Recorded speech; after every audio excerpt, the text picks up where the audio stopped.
making this happen. So thank you all, and let's just take a look here. I'm going to start.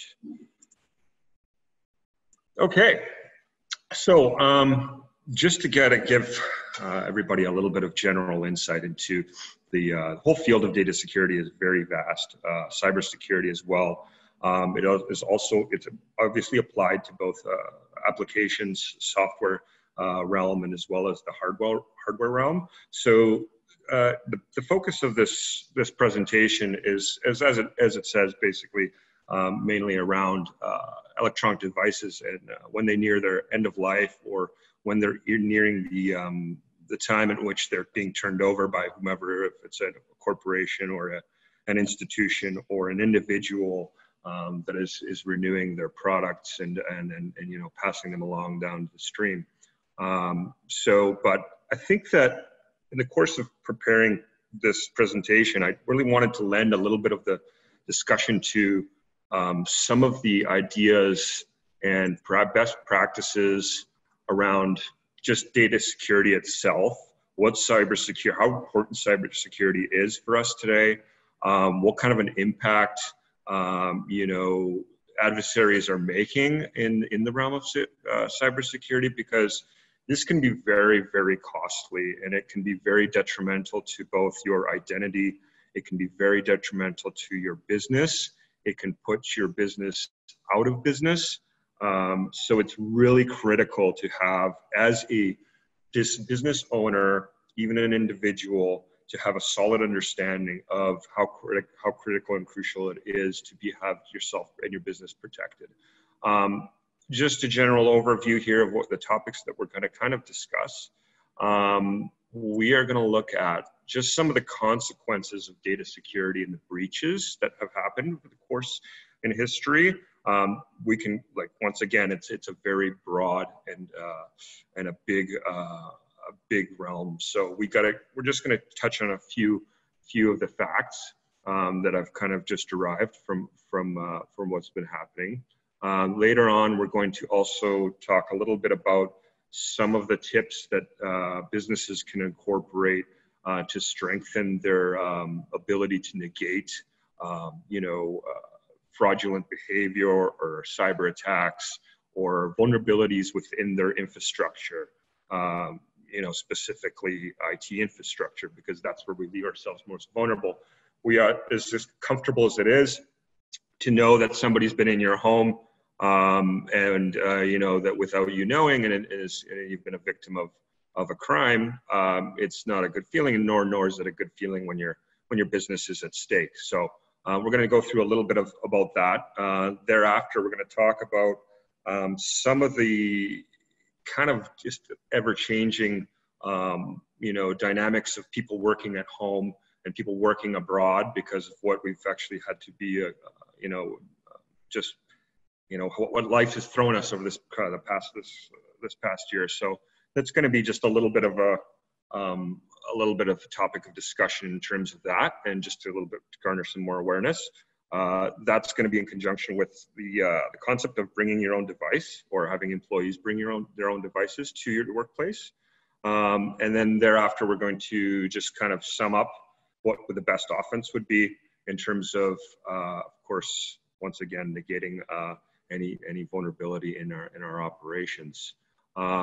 Then just the latter portion of this talk, I should say that, you know, data security doesn't end, or isn't just obviously, it's not just based on what information is live and during the course of your day-to-day operations. It's also very critical when you, like I described previously, once all this equipment that you're using is being passed down and it's in the course of its end of its life, and then it's being perhaps donated to our organizations such as ours to contribute to a lot of good in the country and across the globe, because it is part environmental sustainability and social development. So in any case, let's take it away here. Some of the consequences, generally speaking here, once again, I'd love to set the time of the day to to go as in depth as possible, but we're going to just get a general scope. There might be some people here that are just not too familiar with data security itself and how much of an impact it can have on somebody's business or life in general. So every day, you know, hacks and threats are increasing. Business owners and just individuals and employees themselves need to be absolutely implementing the proper infrastructure to protect against these attacks. Some of the major consequences now, employee productivity is probably the least biggest consequence, or least important relevant consequence. Revenue, reputation, and the loss of intellectual property are huge. Once again, like I previously described, this can just take a tremendous hit to one's organization, whether it's large or small.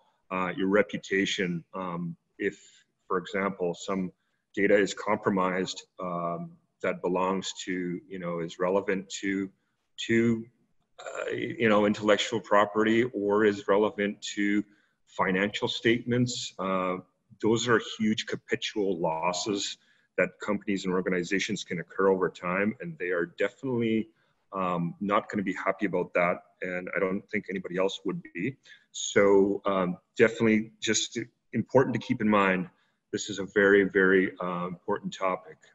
As just to give you a general example, the amount of data that we produce, the amount of data that we've produced up till the year 2000, we produced that amount of data every 2 days. So I think that, just to put that in perspective, you can imagine how much contact and how many applications are being used in a given day, and what's, you know, where the trajectory is for the future.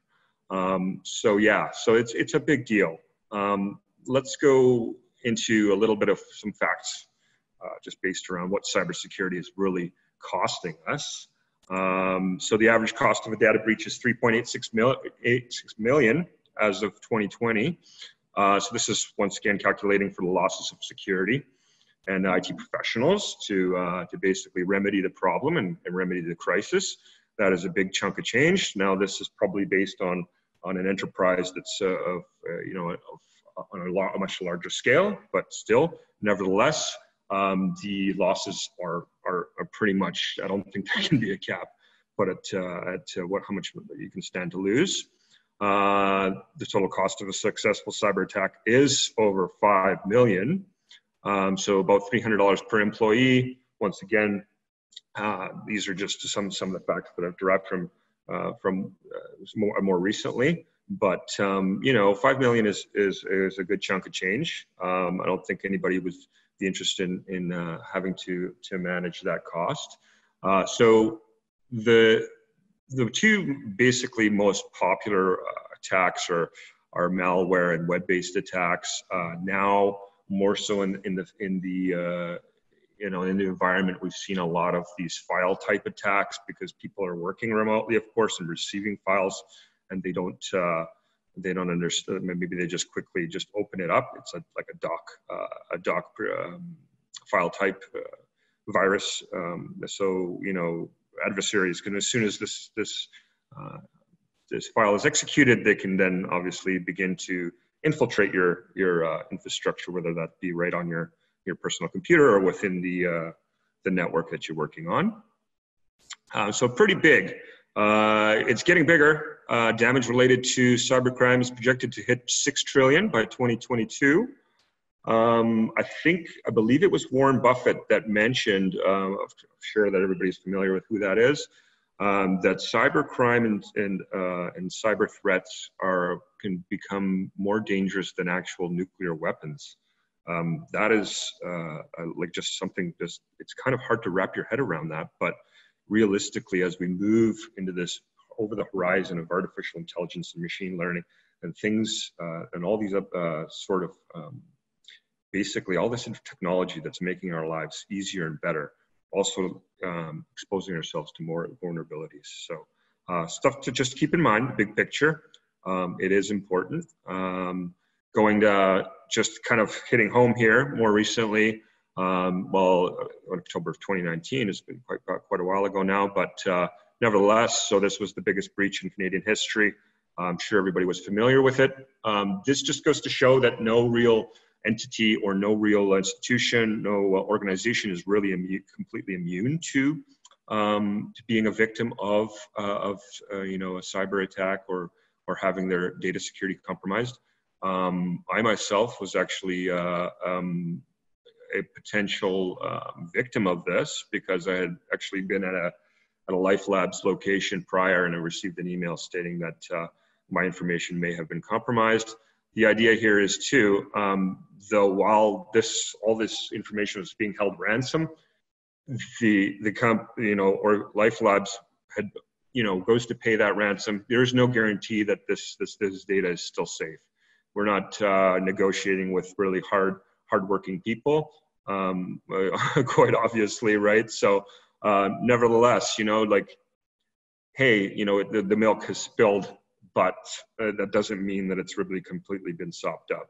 So, you know, just to keep this in mind, anytime you're conducting any of your personal matters on your computer, within your business, or vice versa, just, you know, it doesn't really matter where you're inputting your data. It can always be vulnerable. So that's something to keep in mind, just to better protect yourself. So now we can kind of look at some of the tips, just general concepts that businesses or people that are entering the world of business, whether that be sole proprietors or partnerships or corporations and enterprises. Number one, train your employees in security principles. I would recommend exactly conveying the message that I've just conveyed to you, that this is very serious business. It is not something that matters to be taken lightly. They can be very, very costly. And I know that, you know, we as business owners or executives, or it's difficult to convey a message to somebody that is responsible in a different department because, you know, maybe their value systems are different than ours, of course. So, but, you know, that's more of a in-depth management concept. But once again, very important. Invest in data security. So there's a whole gamut of companies and organizations, software application providers that will offer you some framework to basically secure your data. I don't get paid to endorse any of those providers, but nevertheless, it is important. And there's a wealth of information online to kind of navigate and circumnavigate to find who's going to be the right fit for you. Creating a mobile device action plan that's going to be kind of lend itself to a little bit more the part of discussion that I'm going to touch on later in this presentation. But that's very important. Create backups of critical data and purge accordingly. So the saying goes, data does not exist unless it exists in two places. So it speaks for itself, right? I can always be confident that Samsung or iOS, where it's got my cloud information, and they've got all my pictures, and things are going to be all fine and dandy should I lose my phone. Or, for example, some iCloud provider, you know, takes all my data, or I should say, you know, cloud server takes my data, and then I'm you know, everything's fine. Back up your data, keep copies of it, keep them safe, purge the data that you don't have any use for. Within some of those programs, there is also some framework that's actually based around digitally shredding the data. So even after it's deleted, it's still you know, accordingly disposed of. So control physical access to computers and create unique user IDs. One ID for, you know, the front desk is probably not a good idea if there's multiple people there. Making use of those computers, one ID, one password, you know, that just kind of speaks to itself. You know, the more complicated the identification process is, the more you can attribute accountability and the more secure you're going to be. Secure your Wi-Fi networks as well. One very positive note that I'm going to make in terms of Wi-Fi signals specifically is when you are implementing a Wi-Fi network in your business or in your home, it is not very, I don't recommend that you indicate to anybody that can pick up that signal of who you are. So if I was to say, I am, you know, John's convenience store down the street on Robson, do I, you know, like, hey, John's convenience Wi-Fi, right? So anybody that's, you know, that can gain access knows that it's you, knows whom they're dealing with, whether it's worth it for them to hack in and try and you know, basically steal all your information and expose you in any vulnerability that you have, right? So kind of important. I would just specify just a direct SSID, alphanumeric ID that's not, you know, you're not able to decipher who it belongs. So payment cards, employee best practices, same kind of idea. Don't store company credit cards. Don't store your own credit cards into applications that you do not feel are safe. The smartphone, you know, providers such as Samsung and Apple are liking to make it a lot more, you know, make it a lot easier to pay for things. Those, you know, those entities themselves probably incorporate a very high security standard, but don't employ any, you know, safe payment methods with applications that you don't trust, or people, organizations that you don't have any trust with. You eliminate the chances. It's a little extra time to retrieve the data, but it's not worth the headache or the problem. To sum it up here, kind of what I've talked on previously: limit employee access to data information, limit the authority to install programs. That's also kind of huge, right? You don't want to have somebody coming by there and just kind of having a free reign on your computer and within your network. Excuse me. Passwords and authentication kind of go back in part and parcel with the creation of user IDs. Once again, there are passwords. Passwords can be easily broken forcibly through a number of different methods that an adversary can use. So, you know, the 8 to 10 character, alphanumeric character with symbols as well as recommended. You can probably find a lot of wealth of information on password strength online and figure out what works best for you. But once again, you know, don't make the password password. Don't make the password, you know, Snoopy or my dog or whatever like that. Things like that, of course. So yeah, just to kind of sum that up, small, maybe applicable to small business, maybe applicable to larger organizations, maybe not so much. Maybe some of these things are already in place, but just gives us some general insight. Moving on here now. With the course of the world events in the past year, it's clearly evident that people have been working a lot remotely. You know, it's been a huge challenge for a lot of people, and there have been a lot of setbacks. People, you know, enjoy the opportunity to stay in their home and conduct their business, but there are some very big disadvantages. I'm just touching on this just as a simple fact that it's been the course of this past year. Do I believe that remote workforce is going to be more present in the future? To a small degree. I think that corporations and business cultures and social cultures within the workplace are very important, and we certainly will be back, in my opinion. But should this apply to perhaps you are an individual that works remotely a lot, or you work for an organization such as a real estate brokerage, where you're using your computer often in different places, and hot desking, it's pretty important. You know, this is a general factoid. 68% of business leaders, you know, feel that cybersecurity risks are increasing, right? So just like what I said, it's getting it's exponential. This was an interesting fact as well. The top malicious email attachments are dot and dot files. Of course, executables are up there as well. But this just it's the same concept, right? Like you know, phishing emails or emails that are being cloaked as emails from within the organization by someone else's name. It's happened. I've seen them before. They've been directed to me prior as well, and some of my staff. Of course, we were able to curb that problem quickly. But somebody that's not completely aware is a little bit stressed out, from all this whole scenario. It leaves us more vulnerable. And 95% of cybersecurity breaches are caused by human error. Makes sense. We all make mistakes.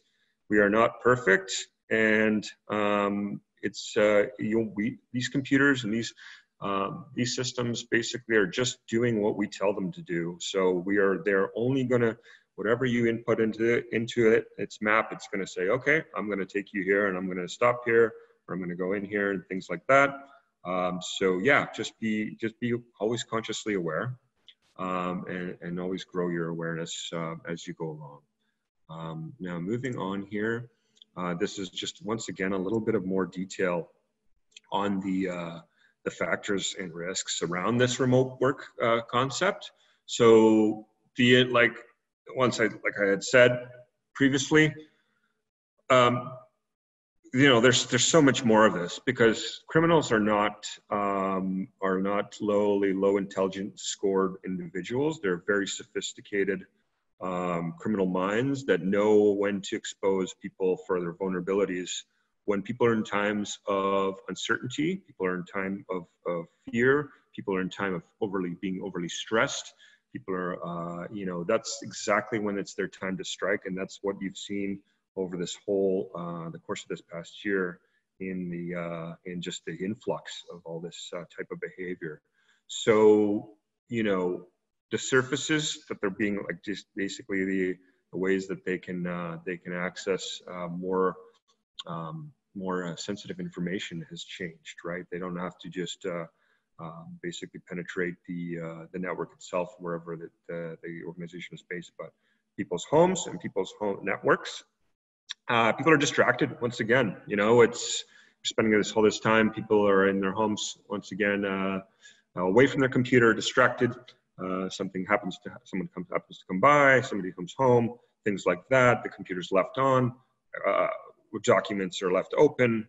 Those are the types of things that you really have to be aware of. If you have malicious content installed in your computer, somebody can really gain control of your and command and control of your computer when you are not looking at it, and they are going to know when you aren't looking at it, because nothing's going to be happening.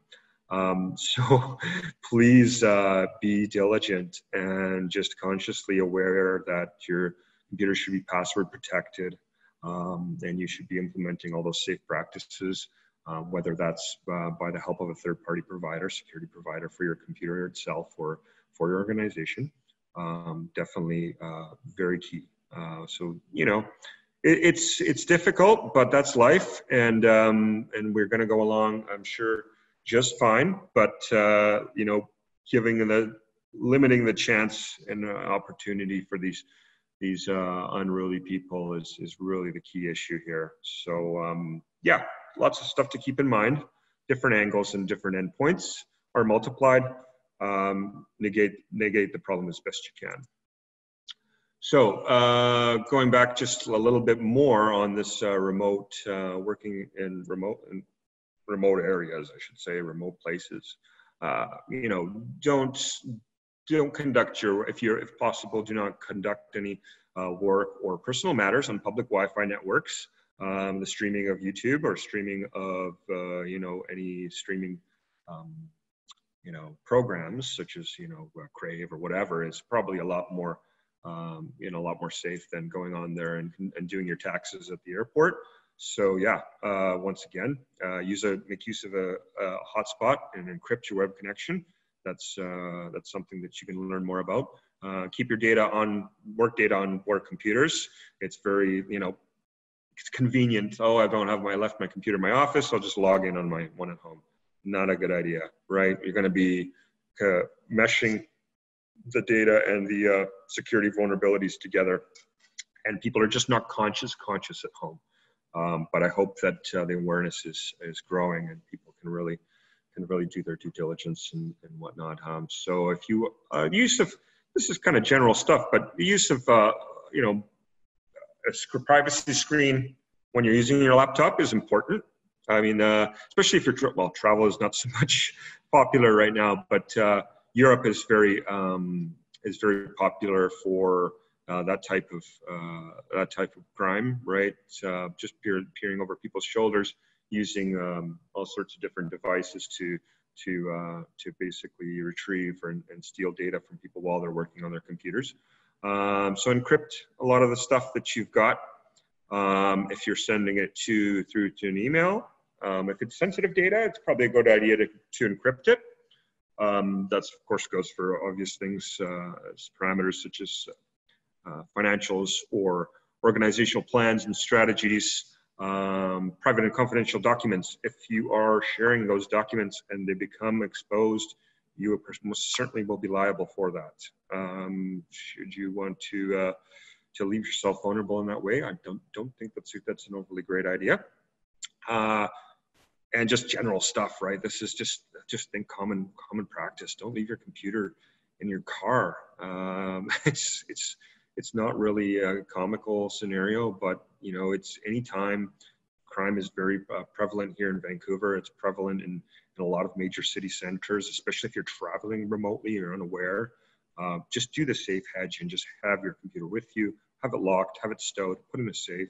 Don't leave it in your car. Don't go for breakfast and leave your convertible open with your car and your computer in your trunk, things like that. So in any case, now moving on, I'm just going to touch a little bit on, I don't know if everybody is familiar, but in business, we have what's known as the bring your own device concept, where individuals will bring their own devices and use them to conduct business on them, whether they are smartphones, tablets, or laptop computers. This comes with a lot of advantages or disadvantages as well, but you kind of have to derive what's more suitable for you. It depends on what kind of what kind of a business you're in and how many people you employ. But the problem is that the data that moves across different devices and networks is increasing security risks, right? So it's being passed from an iPhone to a Samsung Android phone to Google Pixel, being passed from a number of obviously the number of the devices that I've just described. So more endpoints for somebody to access your data and compromise it. So some of the options here within this idea is that you can lock down the devices by agent-based mobile device management. So therefore, all the devices will be under the ownership of the organization or enterprise, and then they can just be locked down specifically to prevent obviously theft or unauthorized use. So that's one option. Potential problems can arise, though, absolutely, and if the mobile environment is heterogeneous and or contains disparate devices and OS, so a little bit of privacy there. Once again, the leap from iOS to Android. But yeah, I mean, this is specific to companies that employ a large number of people, and that people come and go, and those devices are very sensitive, and they're full of all of that important information and sensitive information. Now, the mobile application management is a different option. So whatever business that an enterprise is in, this is going to be a lot more relevant to some than others. But mobile application management is designed to give the basically manage and secure all the data through the use of an application, right? And in that case, it can be controlled a lot more securely, but does not cover, this concept does not cover cloud apps such as Gmail, Dropbox, and Stack, right? So if you're using those applications to conduct your business, then that's something to definitely keep in mind. As small business owners, probably don't have the budgets to incorporate mobile application management. People that are on the bigger side of the bigger enterprise then obviously something that might be worth looking into. And the last one in there is, in terms of BYD, is just the agentless mobile security. So in this case, everything would be conducted like by proxy and then funneled through a security provider, right? And then that way it would be filtered. Everything would be filtered and protected as it travels and as it's communicated. So yeah, one key point there. Also, just gonna compile a list of governmental regulations that are relevant to your firm, and make sure that deployment will not be impeded by users that want to keep their data private. So, you know, that's like I said, it's a combing and value scoring process of where the value really belongs. The fact of the matter is, in terms of BYOD, is that if people are using their own devices, where, you know, corporations and organizations are unable to determine if that device has been jailbroken, for example, if it's been rooted, right? So that's going to leave it very vulnerable to hacks and all types of malicious behavior. So yeah, I mean, something to definitely consider. And as well as, like I said, if people once people are being employed and moving on, we have also, it's very important for us to make sure that that data is safe. So yeah, moving along, basically, just to summarize, what the best offense would be in terms of this part of the program, where I'm talking more about actually cybersecurity specifically and data security for an organization. Get familiar with what I just talked about. Get familiar with the disposal process, which is what I'm going to talk about. And, you know, take the time to understand what it entails. Take the time to research what your needs are and where you stand, you know, and what kind of solutions you can come up with. Many resources exist online and through many institutions in North America. Thankfully, the big blessing through the use of this technology, just as we are today, is a lot of this learning can be done remotely. And some of these strong minds throughout Silicon Valley and you know, throughout the U.S., continental U.S., are just brilliant people that can lend you some of the most cutting-edge device to protect yourself. Prioritize concrete value. So, of course, right, like assign yourself a value score and where everything, you know, everything is laid down for you.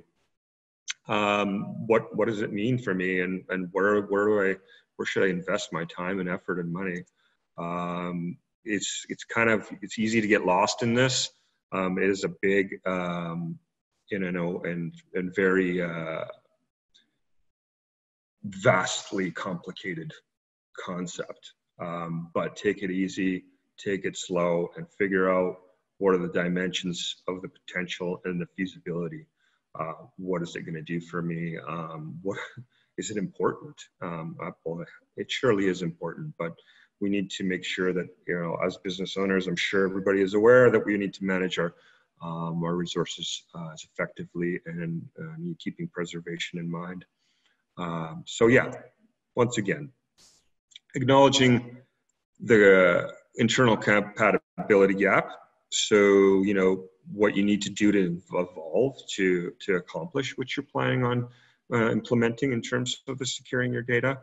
There's a big difference if you have the ability. Once again, any sort of analytics and things of that nature are normally difficult to fund, because, you know, as in terms of just initial growth as a business, you know, we all want to make the right step in the right direction, and we all want to make sure that we prosper, and we all want to make sure that that happens for years to come. But one of the things that's really important about data security in general is nobody really has a real big concern about it until something happens. That is the kind of common human nature that we all have, but our intellectual selves try to overrule that. And then the idea here is to be cognizant of that and to negate that problem accordingly.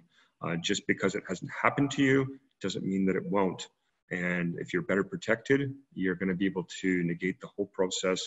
And you know, and it might be determinant of your actual corporate existence and your reputation as a business leader and your reputation as a brand and a you know, just a player in the field, right? So last point, set up a pilot project if you can, right? Not a bad idea.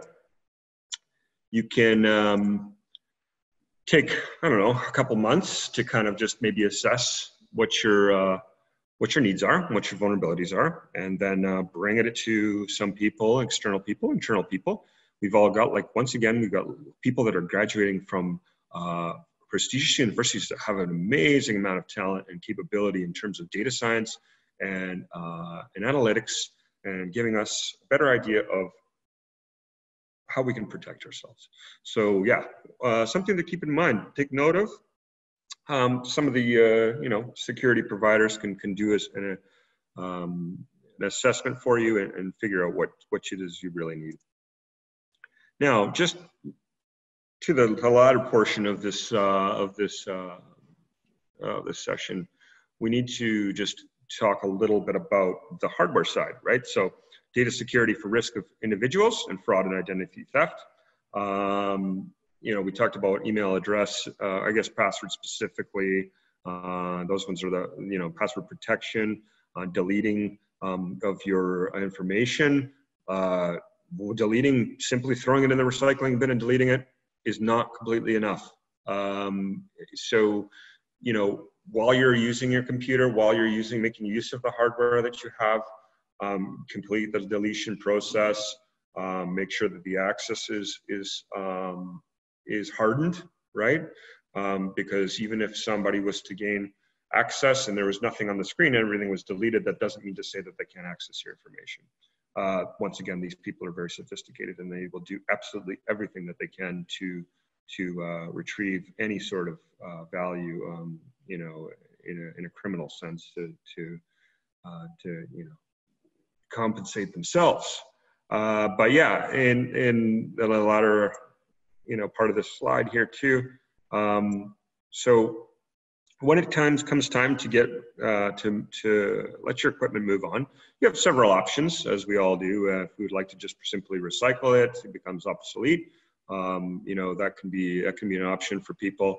Reuse is one of the most important things, and that's what we're all about, which is fantastic because you can essentially pass your device along into the hands of somebody that doesn't have the means to purchase a new computer, or whether that's hardware specifically. We have a long list of startups and entrepreneurs and non-profit groups that need this equipment, that it's more than relevant to their needs. And you know, putting it into their hands can be an existential impact, and it's really a big social kind of responsibility we really lend to each other throughout life. And you know, just going to show how much we've really been brought together in the light of the political landscape and everything that's taken place over this past year. Our programs, which I can talk a little bit about in a short time here, have had a tremendous impact. So I really encourage people, before they actually go to discard their computer, to determine its potential for reuse, and reach out to us, and you know, and make sure that it has a chance at making a difference in someone's life, because it's tremendous, right? And it's really rewarding. So we as individuals, and also as business owners, or you know, leaders, business leaders, organizational you know, department heads, doesn't matter. So yeah, something to definitely think about. So yeah, like, if anybody's not familiar with what we do, just to kind of give you just a general oversight, we are the Electronic Recycling Association. So we're based around a two-part mission, which is comprised of environmental sustainability and economic social development cause, right? So as the course in time, computers are evolving, technology is evolving very, very rapidly. New devices are on the forefront almost seems like every 3 months. You know, compatibility is changing, features are changing, applications are changing. The needs that people have as their business grow quite rapidly. Technology needs to keep up with it.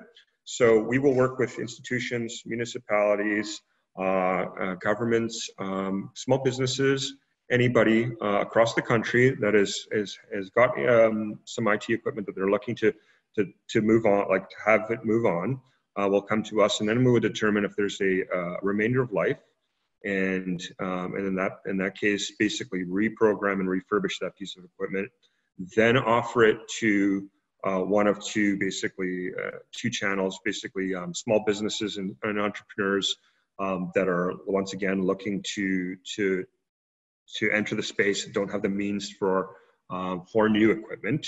So we will offer it to them, as well as a long list of non-profit groups and charities that simply don't have the budgets.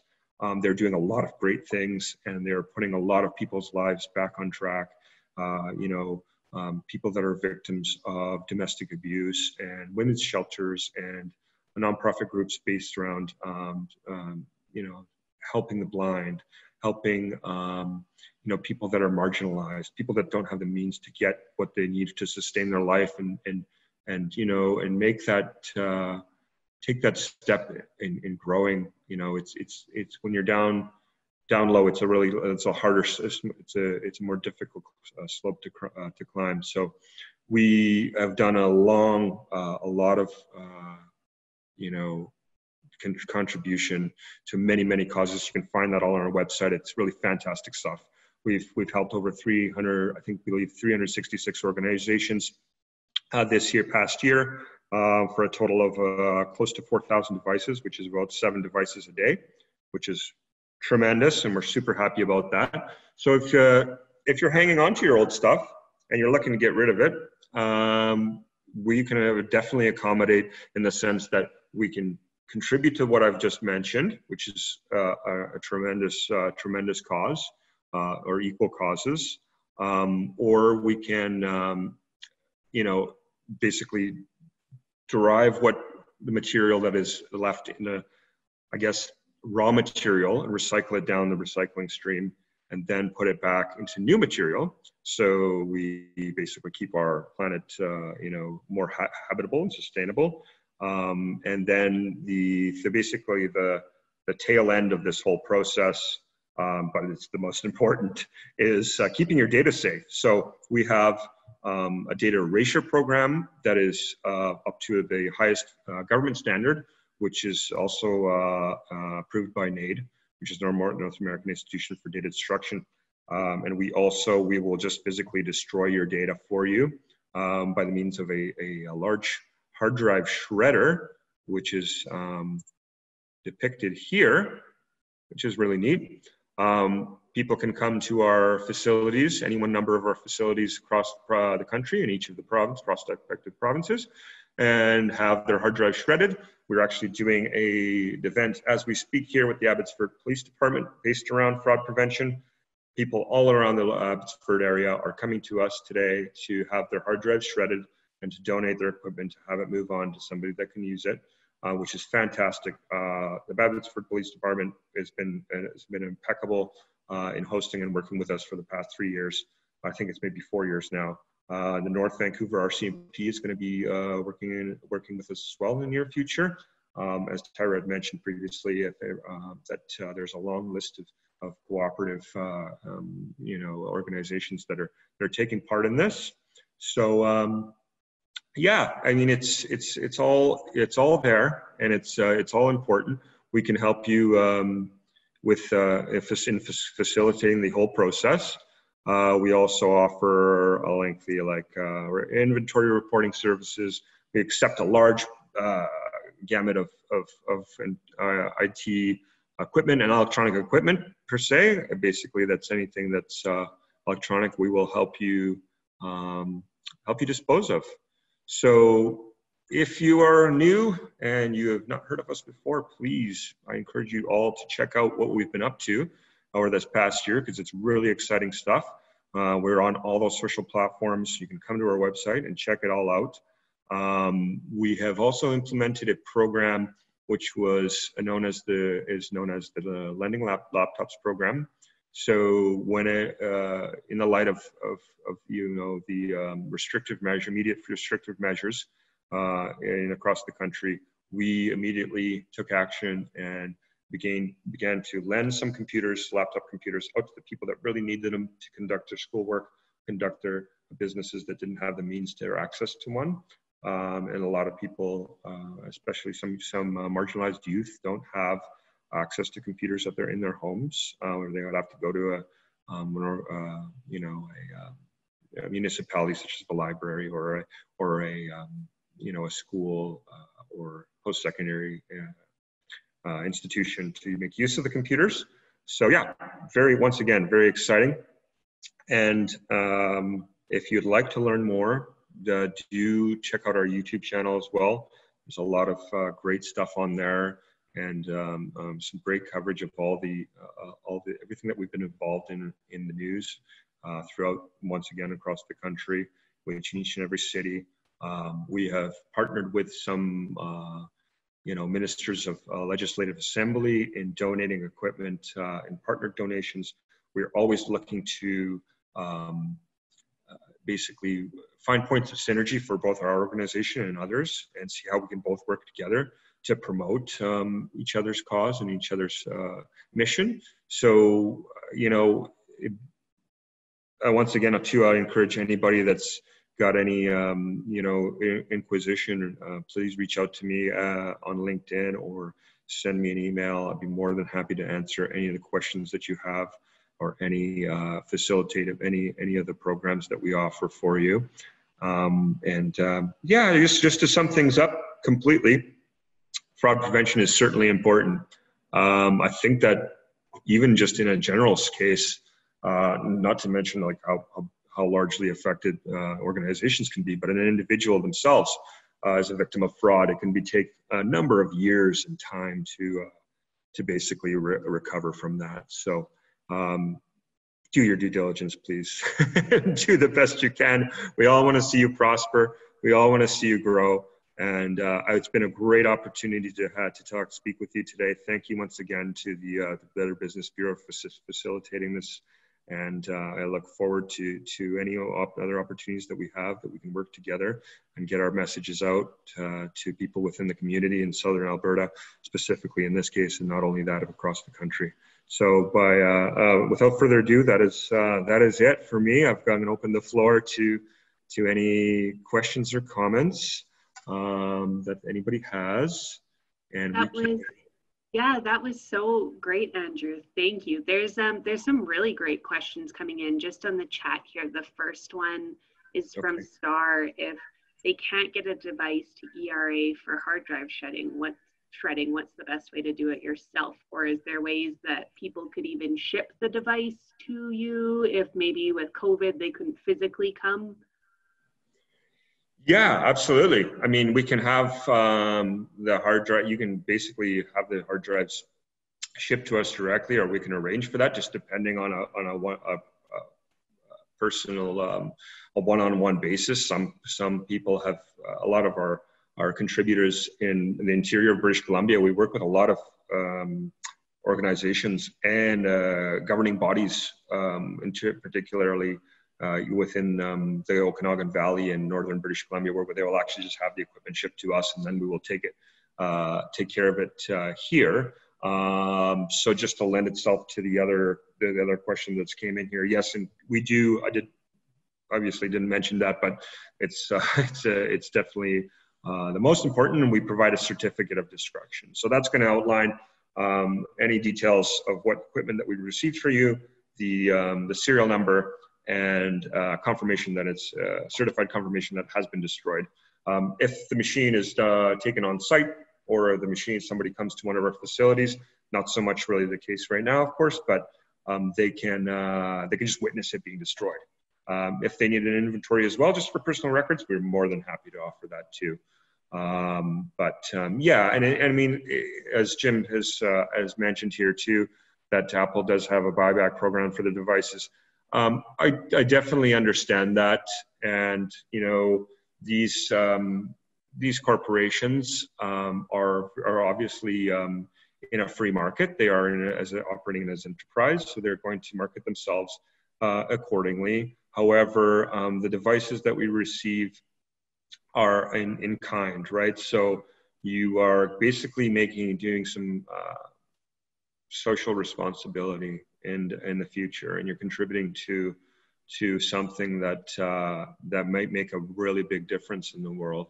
And you know, when we speak about social development and economic development, one of those things is just people are just not aware of which direction the world is really headed.